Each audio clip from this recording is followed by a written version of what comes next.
There are more travel restrictions on South Africa than any other country. That's according to the latest data from the International Air Transport Association. Travel to about 120 countries is currently prohibited by COVID-19 regulations, which just makes domestic travel a no-brainer. SA Tourism CEO Sisa Ntshona joins us to suggest safe and interesting places to visit. Very good morning to you, Sisa. I mean, living in a country where travel restrictions are so hard on us, it isn't ideal, but it does give us an opportunity to travel more at home, doesn't it? But the big question is it safe to do so?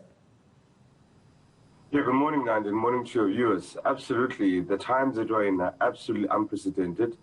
Just when we think we have a handle on the pandemic and its impact, it just changes fundamentally. And you are right that for the foreseeable future, that domestic tourism or traveling locally is something that everyone's adopting, globally as well, as a sense of safety and also just to get a bit of a sense of the pandemic and vaccine rollout as well.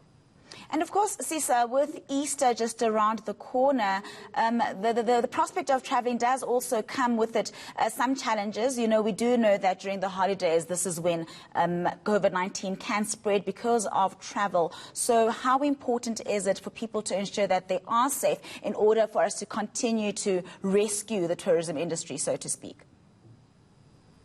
Yeah, it may sound like a broken record, but it is that old age balance between saving the economy, at the same time saving lives as well. And I think that's where we need to tread very carefully. Indeed, it is possible to travel, but we always warn everybody that you've got to take the precautions, essentially, social distancing, sanitizers, essentially, as well, and also wearing of masks. That becomes important. And we are now just rolling out a campaign of informing and educating both the consumer so that you and I know what to expect or demand as we travel, and at the same time as well, educating the product owners, the tourism players themselves, to make sure that they don't prioritize revenue or filling up the space, as it were, at the cost of potential health issues. And of course, Sisa, there are countries that do allow travel to South Africa, but it comes with mandatory travel protocols and COVID protocols. Does that then just dissuade people from coming because they are quite costly, these protocols? Yeah, look, Nandi, I think the reality of this is that the world is recalibrating every single day, right? So 2 days ago, you would hear that France is going to lock down itself, closing its borders.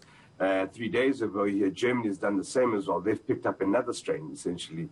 UK is still also kind of been locked. So I'm trying to give a sense that whilst you may look at South Africa and see it being difficult to travel to, traveling around the world is difficult at the moment. And again, the rules change every single day as new data points start to come through. So we're actually adopting this year as the year of the vaccine to almost recalibrate and make sure that we are able to open up to each other safely again. So South Africa is no different. And as I'd said again, is that for the foreseeable future, like many countries, we are all traveling within our country as opposed to looking outside.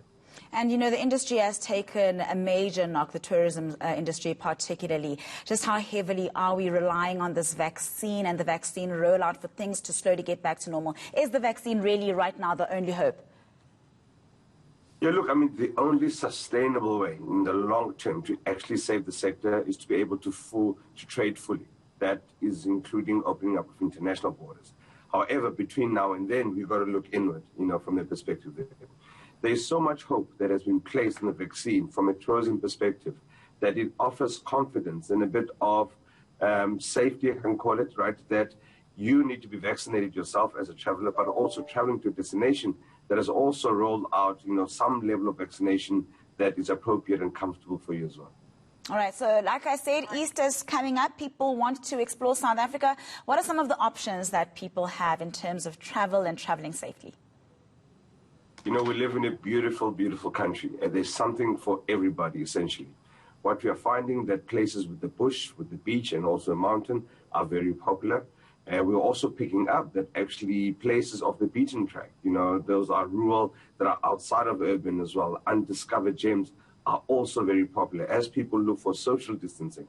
People are also traveling in bubbles, your trusted family, close friends, as it were, and you keep to that kind of inner circle. That also helps to make sure that you don't transmit or interact with strangers that you don't know their condition as well. So it's just about being aware as well and just making sure that find open white spaces and try to kind of keep in the hub, as it were, as far as possible.